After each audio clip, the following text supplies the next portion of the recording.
हा मुद्दा मी तपासून बघेन, आवश्यकता असेल तर तसं केलं जाईल.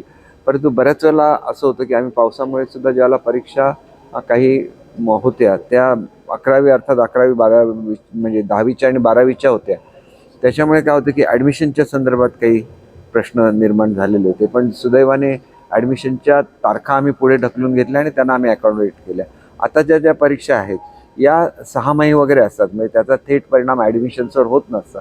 तर मी हा मुद्दा चेक करून बघेन आणि तसं असेल तर निश्चितपणे सवलत ही मुलांना दिली जाईल. कुठल्याही परिस्थितीत मुलांच्या अभ्यासामध्ये किंवा त्यांच्या परीक्षेमध्ये कुठलाही व्यत्यय येणार नाही याची आम्ही वडेट्टीवार यांनी ओबीसी आरक्षण द्या म्हटले, वाढवून टक्केवारी वाढवून अधिवेशन बोलवावं असं देखील म्हटलंय. एक असं आहे तुमच्या पक्षाची काय भूमिका? हे बघा, आमच्या पक्षाच्या भूमिकेचा हा प्रश्न नसतो. ज्यांच्यासाठी ही आरक्षण आहे त्यांचा हा प्रश्न असतो. त्याच्यामुळे त्यांच्याशी विचारविनिमय करून हा निर्णय घेतला गेला पाहिजे.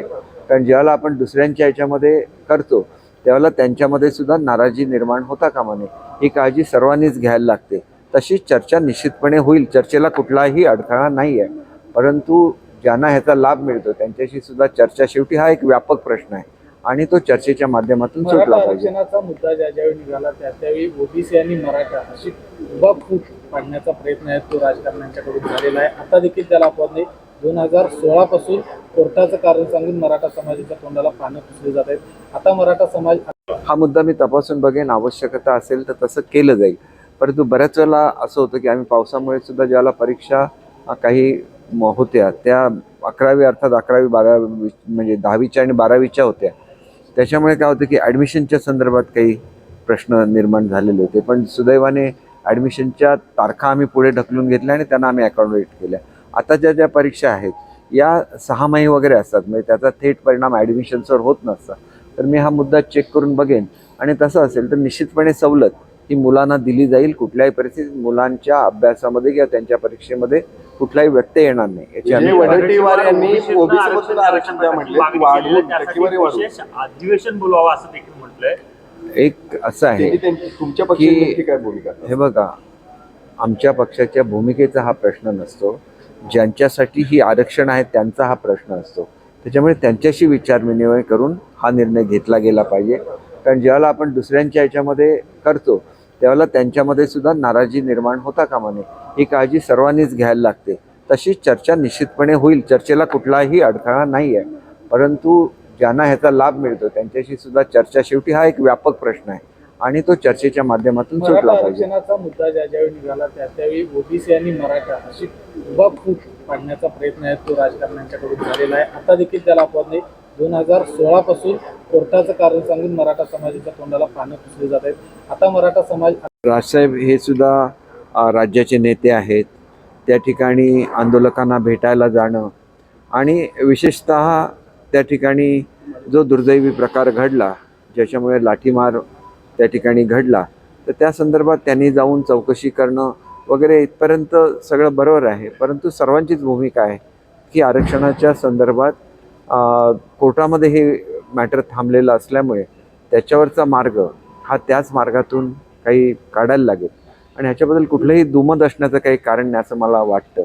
आणि त्याच्यामुळे क्युरेटिव्ह पिटिशन हाच त्याला इलाज आहे आणि ते टिकावं अशी आमची सगळ्यांची जी प्रमुख मागणी होती की अधिकाऱ्यांवर कार्यवाही करावी, तर कारवाई करावी. या संदर्भात आपल्याला माहिती आहे की तिथले जे SP आहेत यांना सक्तीच्या रजेवर पाठवण्यात आलेला आहे आणि त्याचा चार्ज हा आता बलकवडे जे कोल्हापूरला SP होते त्यांच्याकडे देण्यात आलेला आहे. आणि त्याच्यामुळे जी एक मागणी होती की कारवाई करावी, ही मागणी पूर्ण झालेली आहे.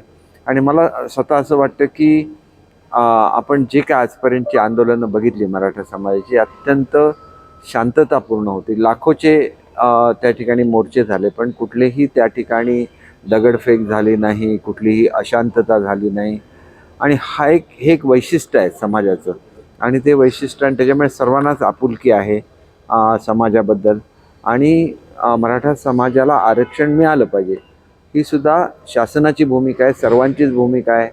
आणि आपल्याला सर्वांनाच माहिती आहे की सुप्रीम कोर्टामध्ये हायकोर्टाने आम्ही जो नियम बनवलेला होता, ज्याला फडणवीस साहेब होते त्यावेळेला ॲक्टमध्ये बदल केला, आरक्षण दिलं. हायकोर्टामध्ये टिकलं होतं, परंतु सुप्रीम कोर्टामध्ये दुर्दैवाने ते टिकू शकलं नाही आणि त्याच्यामुळे क्युरेटिव्ह पिटिशन हे त्या ठिकाणी दाखल करायचं आहे. त्याची पूर्वतयारी चालू आहे आणि माझी खात्री आहे की स्वतः मुख्यमंत्री ह्याच्यामध्ये लक्ष घालत आहेत, वेळोवेळी ते चर्चा करत आहेत आणि त्याच्यामुळे निश्चितपणे सकारात्मक असं सरकार असल्यामुळे एकंदरीतच कुठेही अशांतता होऊ नये असं आवाहन मुख्यमंत्री महोदयांनी सुद्धा केलेलं आहे. ज्यावेळेला मी कोल्हापूरला आलो होतो त्यावेळेला सुद्धा मराठा समाजाचं शिष्टमंडळाशी चर्चा केलेली आहे आणि नेहमीच आमच्या चर्चा अतिशय शांततेने होतात, अतिशय चांगल्या वातावरणामध्ये होतात आणि त्याच्यामुळे ही जी परंपरा आहे ही परंपरा कायम ठेवावी. असं अगोदरच सांगितलं की इतर समाज ज्यांना हे आरक्षण मिळतं त्यांच्याशी सुद्धा चर्चा केली पाहिजे. शेवटी कुठल्याही समाजामध्ये आपापसात वाद होता कामा नये, ही जबाबदारी सुद्धा सरकारची असते. सर्व समाज एकामेकाची गुणगोविंदाने नांदणं ही महाराष्ट्राची परंपरा आहे आणि ती कायम साहेब राखावी. तुम्ही कोल्हापूरचे पालकमंत्री आहे, मात्र हसन मुश्रीफ साहेब आज जनता दरबार घेत आहेत. नाही बघा, हसन मुश्रीफ हे एक ज्येष्ठ नेते आहेत, ते कोल्हापूरमधले आहेत. त्यांनी जनता दरबार घेतला तर त्याच्यामध्ये काही चुकीचं आहे असं मला वाटत नाही. लोकांची मागणी असेल तर असा जनता दरबार पालकमंत्री म्हणून अवश्य घेईन, परंतु मुख्यमंत्री स्वतः इथे येऊन गेलेले आहेत आणि शासन आपला दारी हा कार्यक्रम मुख्यमंत्र्यांच्या उपस्थितीत झाल्यामुळे पुन्हा असा वेगळा कार्यक्रम घेण्याची आवश्यकता मला वाटली नाही, म्हणून घेतलेलं नाही. मी मुश्रीफ साहेबांची अवश्य चर्चा करेन आणि पालकमंत्री म्हणून असा काही कार्यक्रम घेण्याची आवश्यकता असेल मी निश्चितपणे घेईन. आरक्षणाचा दिवस आता दूर नाही असं मुख्यमंत्री म्हणतायत. किती दिवस आता हेच आश्वासन असं म्हणता येणार नाही. तुम्ही एक गोष्ट लक्षात घ्या की आपण पुन्हा पुन्हा तोच प्रश्न विचारताय. स्पेशल ॲक्ट घडला जे भारतामध्ये कुठेही घडलेलं नाही, ते महाराष्ट्रामध्ये घडलं. ते हायकोर्टामध्ये तो ॲक्ट व्हॅलिड ठरला. फक्त 15% जे आरक्षण दिलं होतं त्याच्याऐवजी हायकोर्टाने 12% केलेलं होतं. ही वस्तुस्थिती आपल्या सगळ्यांना माहिती आहे, ती समाजाला सुद्धा माहिती आहे.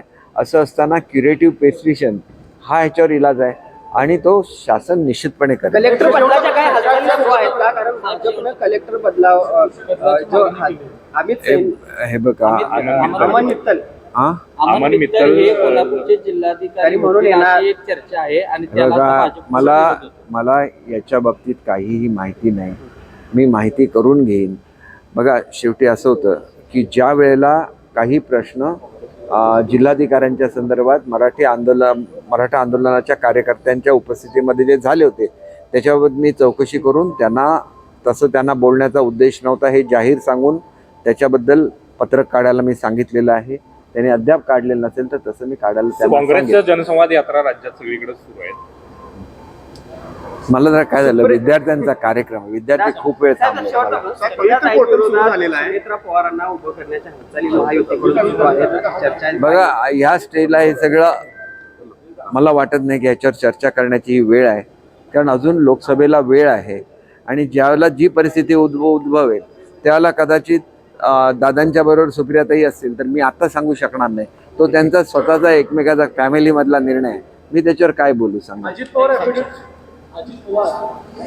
मला तो पाहिजे बोलवण्यात येतं. ते विरोधी पक्षनेते आहेत, त्यांना सुद्धा बोलवण्यात येईल आणि प्रत्येकाने आपली भूमिका मांडावी अशी अपेक्षा आहे.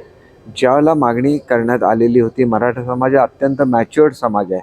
अनेक वर्ष महाराष्ट्राचं देशाचं नेतृत्व या समाजाने केलेलं आहे आणि त्याच्यामुळे त्यांची मागणी होती की इतरांच्या आरक्षणाला कुठलाही धक्का न पोचता आम्हाला आरक्षण देण्यात यावं.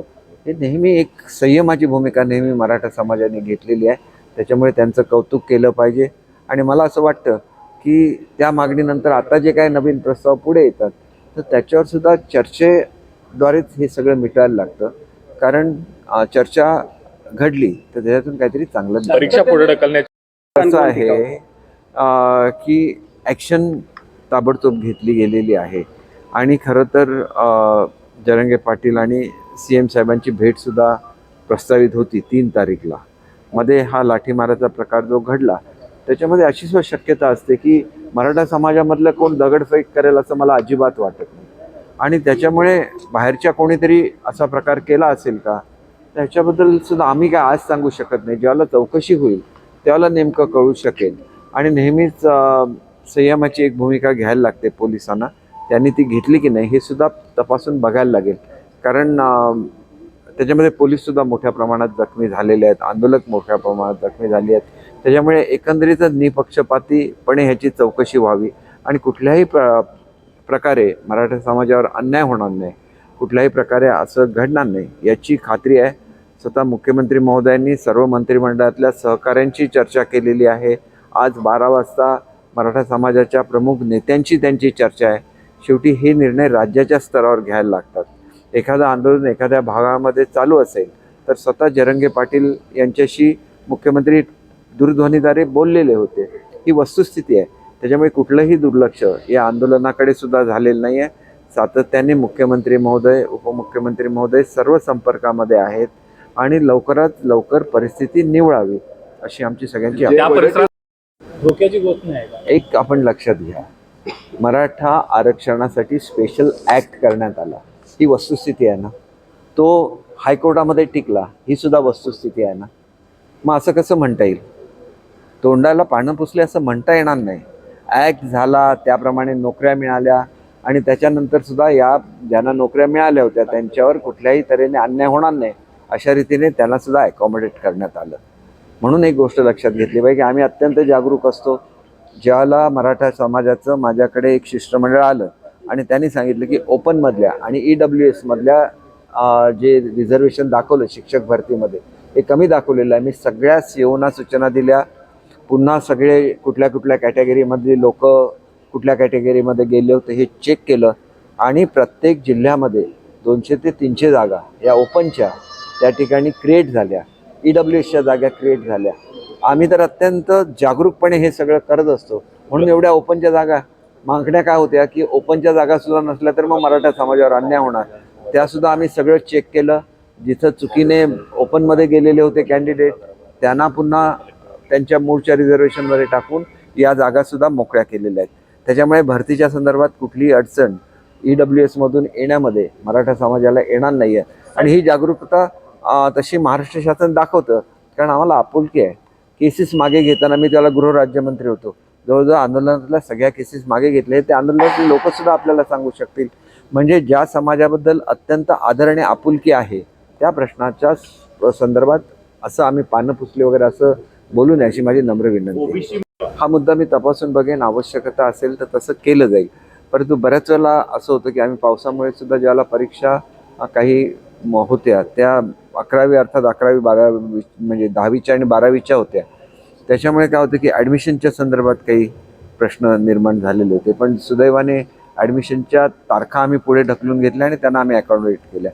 आता ज्या परीक्षा आहेत या 6 वगैरे असतात, म्हणजे त्याचा थेट परिणाम ॲडमिशन्सवर होत नसता. तर मी हा मुद्दा चेक करून बघेन आणि तसं असेल तर निश्चितपणे सवलत ही मुलांना दिली जाईल. कुठल्याही परिस्थितीत मुलांच्या अभ्यासामध्ये किंवा त्यांच्या परीक्षेमध्ये कुठलाही व्यत्यय येणार नाही याची आम्ही वडेट्टीवार यांनी ओबीसी मधून आरक्षण द्या म्हटले, वाढवून टक्केवारी वाढवून. विशेष अधिवेशन बोलावं असं देखील म्हटलंय. एक असं आहे तुमच्या पक्षाची नक्की काय भूमिका? हे बघा, आमच्या पक्षाच्या भूमिकेचा हा प्रश्न नसतो. ज्यांच्यासाठी ही आरक्षण आहे त्यांचा हा प्रश्न असतो. त्याच्यामुळे त्यांच्याशी विचारविनिमय करून हा निर्णय घेतला गेला पाहिजे. कारण ज्यावेळेला आपण दुसऱ्यांच्या ह्याच्यामध्ये करतो त्यावेळेला त्यांच्यामध्ये सुद्धा नाराजी निर्माण होता कामा नये. ही काळजी सर्वांनीच घ्यायला लागते. तशीच चर्चा निश्चितपणे होईल, चर्चेला कुठलाही अडथळा नाही आहे. परंतु ज्यांना ह्याचा लाभ मिळतो त्यांच्याशी सुद्धा चर्चा, शेवटी हा एक व्यापक प्रश्न आहे आणि तो चर्चेच्या माध्यमातून सुटला मराठा पाहिजे. आरक्षणाचा मुद्दा ज्यावेळी निघाला त्यावेळी ओबीसी आणि मराठा अशी फूट पाडण्याचा प्रयत्न आहे तो राजकारण्यांच्याकडून झालेला आहे. आता देखील त्याला अपवाद नाही. 2016 पासून कोर्टाचं कारण सांगून मराठा समाजाच्या तोंडाला पानं पुसली जात आहेत. आता मराठा समाज